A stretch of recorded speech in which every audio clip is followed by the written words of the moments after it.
Hello, xin chào các bạn đã quay trở lại với review 5 phút.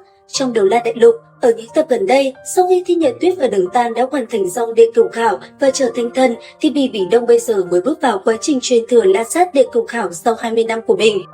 Có thể nói, Bỉ Bỉ Đông chính là một bí ẩn, bởi vì không ai biết được khảo hạch của nàng là như thế nào và độ khó khăn sẽ ra sao. Chỉ biết rằng, khi bắt đầu nó, Bỉ Bỉ Đông đã đạt tới 99 cấp, vậy mà nàng cũng mất 20 năm để hoàn thành truyền thừa. Điều đó chứng tỏ sự khó khăn trong khảo hạch của nàng là cực lớn. Không những vậy, nàng còn bị áp chế tu vi xuống chỉ còn khoảng 98 cấp. Bởi vậy, cho dù đã đạt 99 cấp hồn lực, thế nhưng nó lại không giúp được nàng trong quá trình hoàn thành khảo hạch. Và có một điều rất trùng hợp, Bỉ Bỉ Đông cũng giống Đường Thần, hai người họ đều tiếp nhận thần vị và hoàn thành nó trong một thời gian rất dài. Có lẽ điều này cũng bởi hai người họ đều tiếp nhận thần vị của ác niệm chi thần. Với Bỉ Bỉ Đông, thần vị mà nàng tiếp nhận đến từ một vị thần chủ quản tà niệm. Còn Đường Thần, ông tiếp nhận thần vị từ một vị thần chủ quản tất cả những sát khí trên thế gian, một trong những vị thần bậc nhất tại thần giới.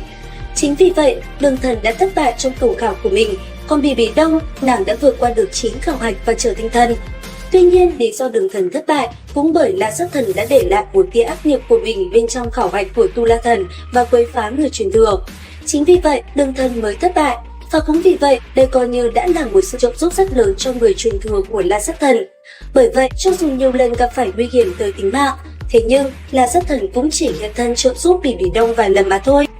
Có thể nói, tuy là xuất hiện vài lần, thế nhưng so với Đường Tam hay Thiên Nhật Tuyết, Bỉ Bỉ Đông vẫn là người thiệt thòi nhất. Chính vì vậy, ngay từ khi bước vào hoàn thành khảo hạch của mình, Bỉ Bỉ Đông đã phải hết sức vất vả mới hoàn thành được nó.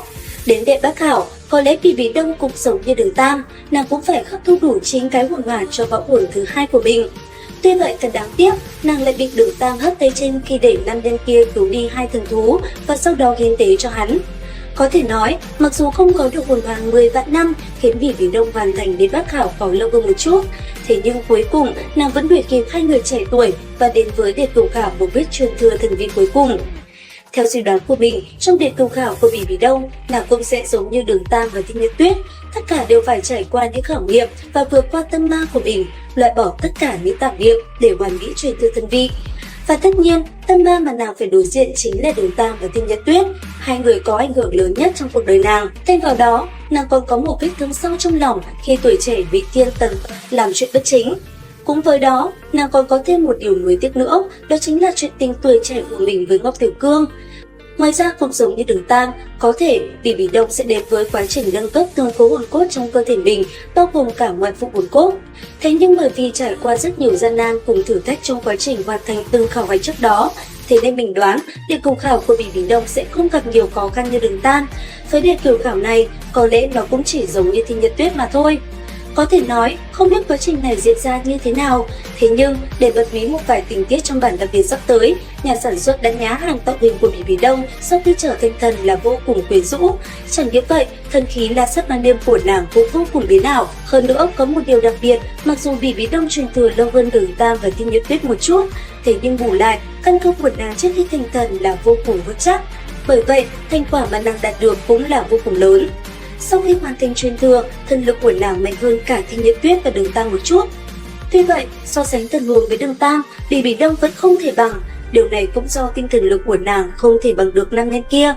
Cũng bởi vậy, do có sự chênh lệch về thần hồn và thần lực, thế nên trong trận chiến cuối cùng giữa ba vị thần, điều này đã gây ra tác động rất lớn. Tuy nhiên, sau khi Đường Tam đạt được thần vị Tu La Thần, vị thần khắc chế của La Sát Thần, Bỉ Bỉ Đông đã không đánh mà tuy bại.